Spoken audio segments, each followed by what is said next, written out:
भारत आणि ब्रिटनमध्ये ऐतिहासिक मुक्त व्यापार करार झालेला आहे। बहुतांश उत्पादनांना आता ब्रिटनमध्ये शुल्कमुक्त प्रवेश मिळणार आहे। करारामुळे कृषी उत्पादन निर्यातीमध्ये 20% वाढ अपेक्षित आहे।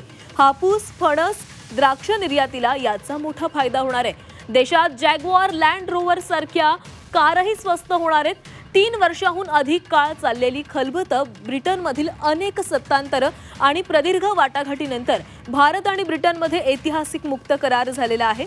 पंतप्रधान मोदी आणि ब्रिटनचे पंतप्रधान कीर स्टारमर यांच्या उपस्थितीमध्ये हा महत्त्वपूर्ण करार झालाय। या करारामुळे भारतातील बहुतांश उत्पादनांना ब्रिटनमध्ये मुक्त प्रवेश मिळणार आहे, तर ब्रिटनमधील 4 चाकी वाहनं आणि मध्य भारतामध्ये स्वस्त होणार आहे।